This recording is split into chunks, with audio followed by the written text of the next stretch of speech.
Hello everyone. Now we will do this question number 4 and we will read this question and अभी हम note down करेंगे कि which activity will come in finance, investing and operating.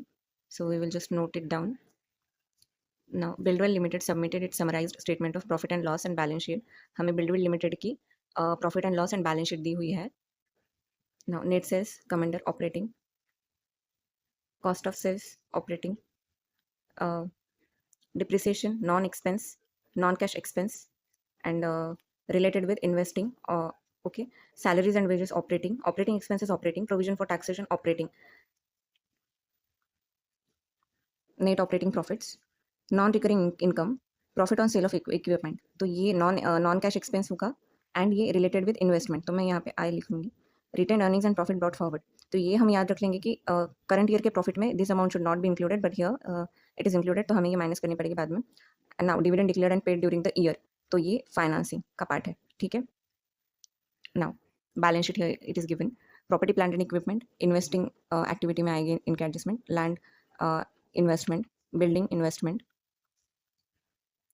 Current assets में cash is operating, inventory is operating, trade receive is operating, advance is operating, share capital is finance, surplus in profit and loss account not counted here. मतलब हम इसमें जो इसमें जो adjustments हो गए वो करंट ईयर का प्रॉफिट एंड लॉस यहाँ पे हमने इस हम यहाँ पे सारे एडजस्टमेंट कर रहे हैं तो automatically this will be included. ठीक है. Trade payables operating, outstanding expenses operating, income tax payable operating, accumulated depreciation is related with this building and equipment. तो ये बिकॉज लैंड के ऊपर तो कोई डिप्रिसिएशन नहीं लगता तो this means now only this asset is left building and equipment. तो accumulated depreciation is related with building and equipment. ठीक है. तो ये इन्वेस्टिंग का पार्ट होगा. Then the original cost here additional information is given. The original cost of equipment sold during the year is 7,20,000. ठीक है. तो ये आए.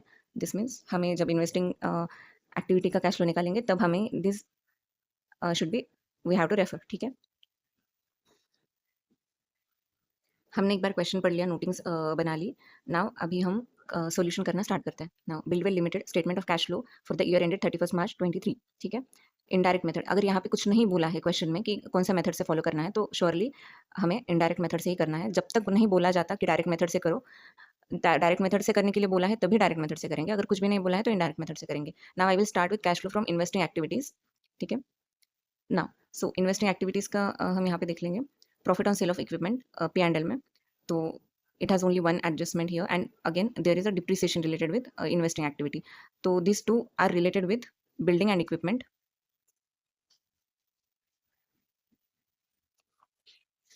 These two are related with this building and equipment, depreciation and what profit on sale of equipment. And here also it is given that original cost of equipment sold. So here also this is a part of this related with this account, building and equipment. Okay. Now we will solve first what is land. So land ka there is a difference between opening and closing. So there must be purchase or sale of asset. So we will start with land account here. Opening, closing. Okay. This is opening, closing. I have taken. Now the difference is to bank account. ठीक है. So this means what? Land account debit to bank. That means purchase of land. ठीक है. So there is a purchase of land 4,80,000 in negative sign. Why? Because this is cash outflow. Purchase हमने किया है land and we have paid 4,80,000. So it is cash outflow. ठीक है. Now we will come to building and equipment account here. So building and equipment account. So opening 36 lakh, closing 57 lakh 60,000. Here I have written opening, closing. Again, don't forget this account, accumulated depreciation, opening, closing. We have to make this separate account. Why? I will tell you. Accumulated depreciation account, opening because this is a credit account. ठीक है. So opening will be credit and closing will be debit. ठीक है.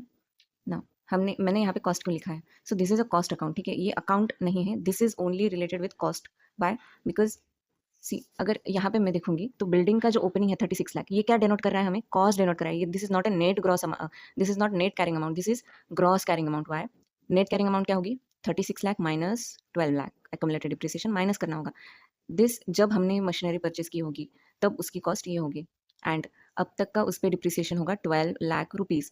Same with this is closing balance. तो actual balance क्या होगा closing? Net carrying amount क्या होगा closing का? 57,60,000 माइनस 13,20,000. तो अभी मैं तो कॉस्ट यूज़ कर रही हूँ ना 36 लाख, तो मैंने यहाँ पे कॉस्ट लिखा है. This is not a net carrying amount, this is only a cost. ठीक है. क्यों कॉस्ट मैंने अकाउंट बनाया है, क्यों मैंने नेट अमाउंट नहीं बनाया? तो यहाँ पे हमें एडजस्टमेंट दी हुई है। तो यहाँ पे क्या बोला है, the original cost of equipment sold during the year was 7,20,000।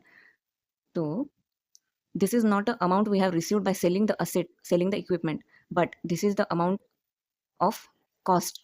ठीक है, ये कॉस्ट है, जब हमने मशीनरी परचेज की होगी तब की उसकी कॉस्ट ये है। तो नेट कैरिंग अमाउंट कैसे पता चलेगी? तो this cost minus depreciation on this equipment, but depreciation तो हमें पता ही नहीं है। तो हमें तो मैंने इसीलिए कॉस्ट पे बनाया अकाउंट। तो अभी मतलब अगर ये मैंने असेट सेल किया है तो दिस ये कॉस्ट जो है असेट की, अगर सेल की है तो ये हमें लेस करनी पड़ेगी इतनी कॉस्ट। तो ठीक है, इतनी इतनी असेट मेरे पास है कॉस्ट पे, बिल्डिंग एंड इक्विपमेंट की इतनी असेट क्लोजिंग में है। अभी सेल मैंने किया है, कितनी कॉस्ट पे सेल किया है, 7,20,000 की कॉस्ट की असेट मैंने सेल किया है, कॉस्ट के अमाउंट सेल किया। तो जो डिफरेंस आएगा, ठीक है, तो डिफरेंस क्या आएगा, आइदर परचेज दिस, अगर इस साल मैंने परचेज किया है तो कॉस्ट ही आएगी ना उसकी।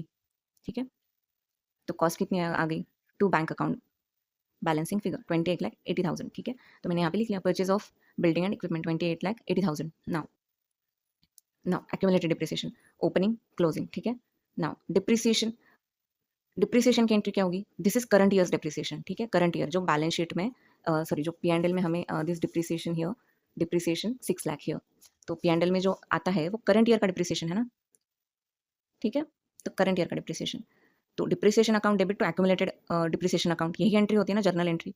तो दिस मीन्स नाउ इस साइड पे आएगा accumulated depreciation credited with depreciation account 6 lakh. तो ठीक है, अभी बैलेंसिंग फिगर क्यों आ रहा है फिर, this two accounts we have understood, this is opening, this is current year depreciation, this is closing. तो ये 18 लाख हो गया, ये 18 लाख हो गया, 13,20,000 ये है। तो बैलेंस बचा हुआ क्या है फिर, सोचो, दिमाग लगाओ। अभी देखो, अभी एक्यूमुलेटेड डिप्रिसिएशन में जो डिप्रिसिएशन होगा, जो असेट हमने सेल की है, अब तक का जो डिप्रिसिएशन है ना, जो असेट हमने सेल किया है उसको वो तो रिवर्स हो जाएगा ना, क्योंकि असेट तो सेल हो गई। ठीक है, तो this is what sale of, मतलब depreciation on sale of asset. ठीक है, तो this is what depreciation on sale of asset, तो this means what, this is a cost. ठीक है, this is cost of asset sold and this is depreciation on asset sold. तो this, तो net carrying amount कितनी हो गई, 7,20,000 less 4,80,000। ठीक है, इतनी हमारी क्या है, नेट कैरिंग अमाउंट है।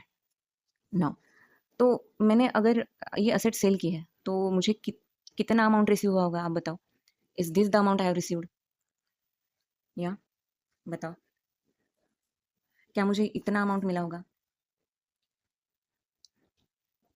हाँ, 2,40,000 का जो ये अमाउंट है, यस, तो क्या इतना है, मैंने इतना सेल किया है? नहीं, ये तो नेट कैरिंग अमाउंट है ना, ये असेट की वैल्यू आज आज के दिन कितनी है, 2,40,000, बट मैंने सेल कितने पे किया, डोंट फॉरगेट दिस, आई मैंने डिनोट किया है यहाँ पे, this 1,20,000, this is profit on sale of equipment. तो जो इसकी नेट कैरिंग अमाउंट होगी 2,40,000, 2,40,000 के असेट को मैंने 1,20,000 के प्रॉफिट पे बेचा, तो मुझे कितनी अमाउंट रिसीव हुई, 3,60,000। समझ में आ गई? ठीक है, यहाँ पे भी मैंने लिखा हुआ है amount received by sale, this cost less this depreciation, this is what net carrying amount plus profit. तो कितनी अमाउंट मुझे रिसीव हुई, 3,60,000।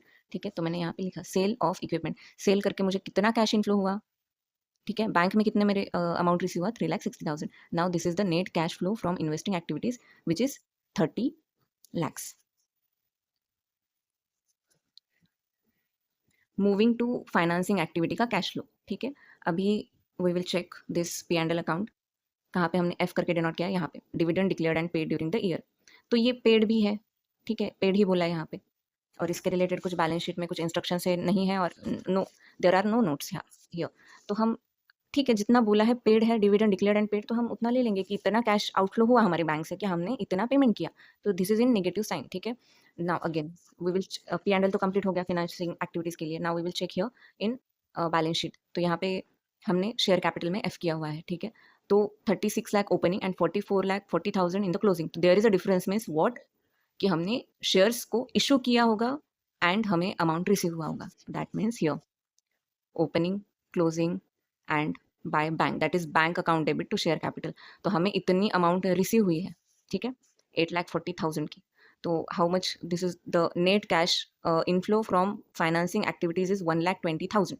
ठीक है, इतना this is done of financing activities, we will move on to operating activities का cash flow. Now this is the biggest part and we have to calculate this from indirect method. तो cash flow from operating activity, मैंने आपको this I have share this format with you in the last question, question number 3, तो आप वो question एक बार देख सकते हो। तो अभी मुझे क्या लेना है ऑपरेटिंग एक्टिविटी में, profit and loss balance as पर पी एंड एल, ठीक है। पी एंड एल में कितना बोला है, प्रॉफिट एंड लॉस, ठीक है। पी एंड एल मुझे देखना है सबसे पहले ऑपरेटिंग एक्टिविटीज के लिए, किसी भी from we will start with profit and loss account. तो अभी मैं क्या करूंगी, प्रॉफिट एंड लॉस बैलेंस मैं देख लूंगी यहाँ पे, ठीक है। 16,38,000 मैंने लिख लिया, 16,38,000। अभी मैंने क्या बोला था कि retained earnings and profit brought forward, ठीक है। हम क्या बना रहे हैं, कैश फ्लो बना रहे हैं, ठीक है। करंट ईयर का कैश फ्लो एंड मतलब करंट ईयर का कैश फ्लो हमें जानना है ना। तो ये दिस इज ब्रॉट फॉरवर्ड मतलब क्या है, and this is profit brought forward, retained earnings and profit, this makes no sense. तो यहाँ पे हमें एडजस्टमेंट करनी पड़ेगी। This is a part of adjustment, not a part of statement, ठीक है। तो हम ये लेस कर देंगे। यहाँ पे क्या हुआ है, ऐड हुआ है ना, ये 15,18,000 यहाँ पे पूरी स्टेटमेंट में पी एंड एल का ऐड हुआ है, तो हम यहाँ पे क्या कर लेंगे, लेस कर लेंगे। तो this is what after adjustment profit and loss, ठीक है। तो अब हमें स्टार्ट कर रहे हैं अपने फॉर्मेट के हिसाब से। ऐड, सबसे पहले add tax expenses in P and L account. तो पी एंड एल में जो टैक्स एक्सपेंसेस यहाँ पे क्या करें, डिडक्ट करें। पी एंड एल में जो टैक्स एक्सपेंसेस, करंट ईयर के टैक्स एक्सपेंसेस जो पी एंड एल में हमने डेबिट किए थे, वो अब हम क्या करेंगे, क्रेडिट कर लेंगे यहाँ पे, मतलब ऐड बैक कर लेंगे 8,80,000। नाउ ऐड और लेस नॉन कैश एक्सपेंसेस, ठीक है। ऐड कर लेंगे non cash expenses. Non cash expenses क्या होंगे, देयर विल बी डिप्रिसिएशन, ठीक है। Depreciation is related with investing as well as it is non cash expenses, ठीक है। तो मैं क्या करूँगी यहाँ पे, डिप्रिसिएशन यहाँ पे क्या करा था, डेबिट करा था, तो यहाँ पे क्रेडिट करना पड़ेगा ना। तो 16 lakh total, this total is 16 lakh. Now add और less non operating income and expenses. तो यहाँ पे चेक कर लो पूरी पी एंड एल स्टेटमेंट में कि क्या क्या ऐसे ऑपरेटिंग को छोड़ के, मतलब ऐसे क्या कौन से इन्वेस्टिंग रिलेटेड, नॉन कैश तो हमने ले लिया, नॉन कैश एक्सपेंसेस इनकम्स।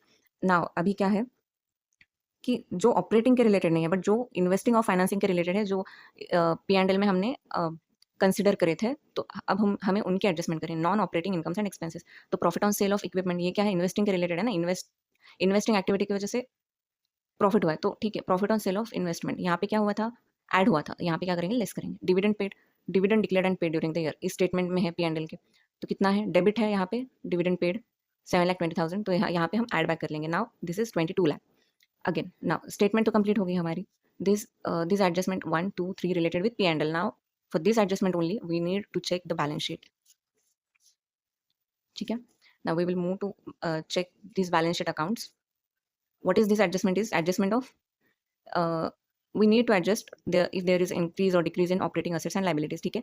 तो अभी यहाँ पे हमने क्या, this land adjustment is over, building and equipment we have considered. Now cash, हम तो statement of cash flow ही बना रहे हैं ना। why will this हम क्यों ये कंसिडर करेंगे, because at the end of the statement we will add opening cash and cash equivalents and we will find what, closing cash and cash equivalents। तो हम आते हैं इन्वेंट्रीज। तो now inventories there is 16,80,000 and closing balance is 18,60,000। तो there is a increase of, तो increase है तो हमें क्या करना पड़ेगा, लेस। सी asset increase तो हमें लेस करना है, asset decrease तो हमें add back करना है। opposite with liabilities, liability increase तो increase करना है, liabilities decrease तो reduce करना है अमाउंट, ठीक है। तो इन्वेंट्रीज हमने क्या करा, इंक्रीज था तो हमने लेस करा, यहाँ पे डिफरेंस अमाउंट 1,80,000 का लेस करा। Now trade receivables, what is it, decrease, तो हम क्या करेंगे, ऐड बैक कर लेंगे trade receivables, the difference amount is added. Now advances 78,000 to 90,000, there is increase, तो इंक्रीज है तो रिड्यूस करना पड़ेगा 12,000। Now coming to trade payable 60,000 less. Outstanding expenses 2,40,000 to 4,80,000 means increase, तो इंक्रीज है तो ऐड बैक कर लेंगे। नाउ बचा क्या, accumulated depreciation considered. Income tax payable जो है अभी होल्ड इट, ओके, क्योंकि ये हमें बाद में काम में आएगा। बिकॉज दिस हमें क्या करना होता है, इनडायरेक्ट स्टेटमेंट में बाद में हमें टैक्स पेड जो है वो कैलकुलेट करके हमें यहाँ पे रिड्यूस करना होता है। तो ये जो अकाउंट है ये काम में आएगा हमें टैक्स पेमेंट निकालने के लिए, ठीक है। तो this will not be considered in operating asset and liability, this is a part of adjustment, ठीक है। तो अभी क्या है, 22 lakh and the total of adjustments here is 16,68,000 positive. तो ठीक है, कितना हो गया, 38,68,000। नाउ टैक्स पेमेंट कितना आ गया, यहाँ पे अकाउंट दिया हुआ है, हमें टैक्स पेमेंट निकालना है। करंट ईयर के टैक्स एक्सपेंसेस हमें provision for taxation, current year के जो टैक्स एक्सपेंसेस है वो है हमारे पास 8,80,000, ठीक है। Now income tax payable opening is 1,20,000 and closing is 1,32,000। तो हम क्या करेंगे, हम अकाउंट बनाएंगे। तो income tax payable is a liability account, तो ओपनिंग क्या होगा, 1,20,000, closing is debit balance. Now current year का expenses P and L to income tax payable होता है एंट्री, तो जो है by income tax expenses P and L 8,80,000 जो पी एंड एल का बैलेंस है हमने यहाँ पे लिख लिया, ठीक है। तो total is 10 lakh, here total is 10 lakh, closing is 1,32,000. तो difference is what amount income tax actually paid in the current year. ठीक है, तो दिस इज हमने यहाँ पे यूज़ कर लिया tax expenses actually paid 8,68,000 less. तो कितना अमाउंट आया 30 lakhs. Now we will jot down all the points here. Net cash flow from operating activities is positive 30 lakh, that is cash inflow. Now net cash outflow from investing activities is 30 lakhs. Net cash flow from financing activities 1,20,000. So this means what cash flow from all activities is 1,20,000. Now add opening cash and cash equivalent. What is opening cash and cash equivalent? So this cash amount is here 6 lakh opening. तो हमने 6 lakh add कर लिया. तो what now we have received is 7,20,000 closing cash and cash equivalent. तो we will check here, this amount here. Cash का closing कितना है 7,20,000 matched. तो this means our cash flow statement is correct. Thank you. And अगर आपको videos helpful हो रही होंगी तो आप प्लीज़ कमेंट या लाइक कर लेना, क्योंकि फिर मुझे समझ में आता है कि हाँ कोई देख रहा है वीडियोस एंड पसंद भी आ रहे हैं. जस्ट व्यूज से मुझे नहीं पता चलेगा, because this is a new account and I am doing improvements daily. I need your support. Thank you so much. Bye bye.